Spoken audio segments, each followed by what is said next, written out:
Okay, so we are talking about integers, powers, and roots. So integers are whole numbers, must be whole numbers that can be negative or positive.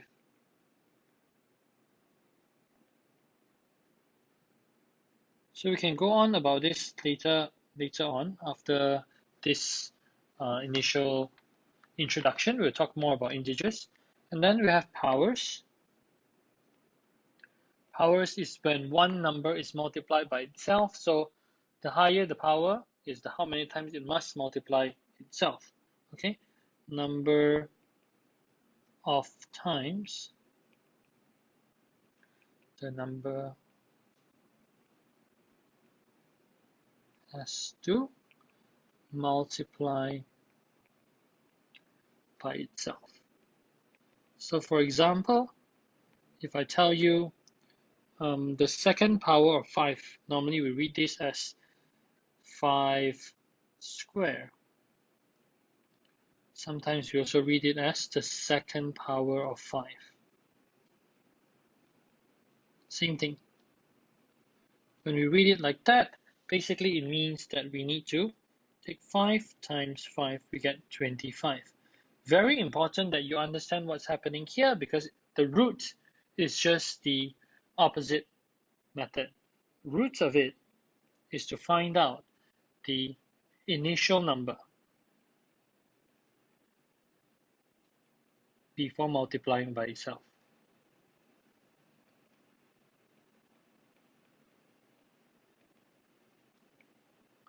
Okay, so we're just looking for what is the original number.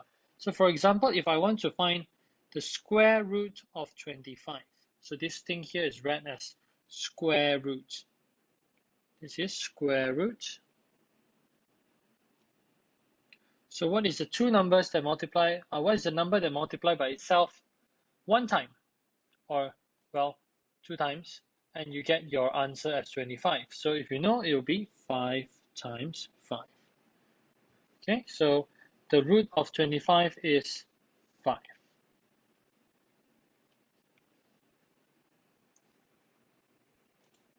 Direct. So next we're looking at directed numbers. So now this is the part where we need to deal with integers. So initially when you learn about integers, you will learn it through a number line. So a number line looks like this, and then we normally start with 0 here. As you remember, all the numbers must be a whole number. So all integers must be whole numbers. So 1, 2, 3, 4, 5, 6. And then to the left, it is -1, -2, -3, -4, -5, -6. So if you remember, subtraction goes to the right, which is your minus goes to the right, addition goes to the left. Addition goes to the right, subtraction goes to the left, my bad, upside down. So addition will go to the right, subtraction will go to the left. So if you see this thing here, a number will jump here. So when you learn it as a kid, you remember, okay, if it's +3, then you go to the right 3. If it's -2, then you go to the right, go to the left 2. So for example, if I write 1 plus 3, so basically you just start from number 1, 1, 2, 3, then it goes to, then you get the answer 4. So that is how you normally do it. Same thing for subtraction, 5 minus 2. If you're starting at 5 minus 2, you go to the left, 1, 2. So you get number 3. Okay, so these seems to be very, very easy. But when we put in numbers that will cause a negative, means it will be lesser than 0, or we add it to be more than 0, then things gets a little bit complicated. But if you have a number line, then it's not that difficult. So this is all logical. What if I have 1 minus 4? So follow your mathematical concept. You're starting at number 1. You're moving to the left 4 times. 1, 2, 3, 4. Then you end up at -3. So you get -3. So that's how you do it. And then if you have a negative number, for example, if you have negative 5 and I add 7 to it. So look where you're starting from, negative 5. So we need to go to the right 7 times.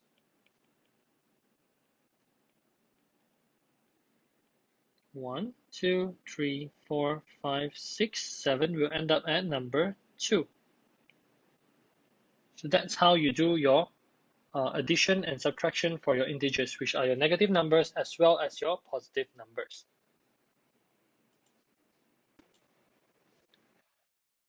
What if we have a number that is already a negative and we need to subtract even more? For example, negative 1 minus 4. Same concept, we will start at negative 1 and we will minus 1, go to the left, 2, 3, 4. So if you use the number line, it will be logical. Then if you want to remember it as something more familiar, then you can think about owing money. So I will use situations like, oh, in the beginning I owe $1, so that's why it's negative. And then I spend another $4. It is possible when you have a credit card, okay? So it's not possible for you to do it now, but it is possible when you have a credit card. So now you will be owing $5. That's how I normally remember my negative. Okay, so if you have a negative number and you minus, then the number gets bigger. Because if you think about owing, then yes, it makes sense. So without a number line, let's try to do negative 6 minus 3. So if you think about it, oh, I owe $6 in my credit card bill, then I spend another $3, then I would be owing $9. So instead of being tempted to write 3, because if you remember, oh, 6 minus 3, very fast, I get 3. But for negative, it doesn't work like that. That is why we call these directed numbers. Means there's a direction where it's going on the number line.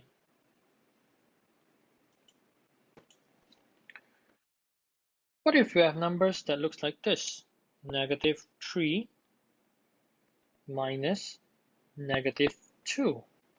So if you have learned it before, if the simple rule is that if it is side by side, same, then it will change it to a addition. If it's different, then it will be changed into a subtraction.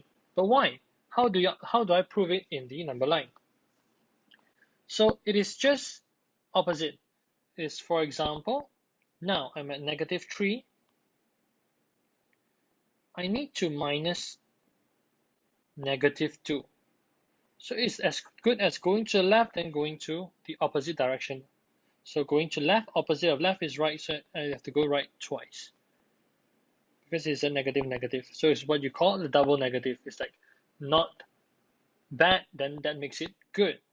Okay? So if you think about it, not bad, then makes it good. So we just need to add 2. So last time what I used to imagine is that when they are side by side, I actually take one of these and then I actually rotate it. If I can rotate it here and then I put it here, then it becomes a plus. That's what I would do. Okay? But you can't do it if you cannot drag it around. I just imagine that to happen, then I will get negative 3 plus 2. That's why the working is very important. Then we can just solve it from here. Negative 3 plus 2, go to the right twice, then we get negative 1. Okay? So if you want to remember this, you can also remember if they are side by side and if they are the same, then we just change it to a plus. That will work as well. Alright, if you have a same thing, if you have a whole number, for example, 5 minus, 5 plus negative 1, then if it is different, then it will be a minus. Because as you can see, 5 plus, supposed to go to the right, but then I just change it, go to the left.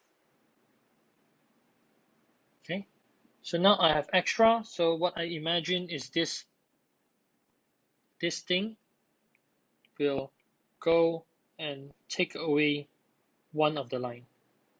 Because it's a minus, we'll take away one of the lines here. So it eats away one of the line, and then I end up with this.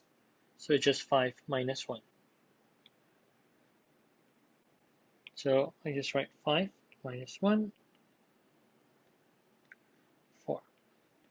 It has nothing to do with what's here. Be it a plus,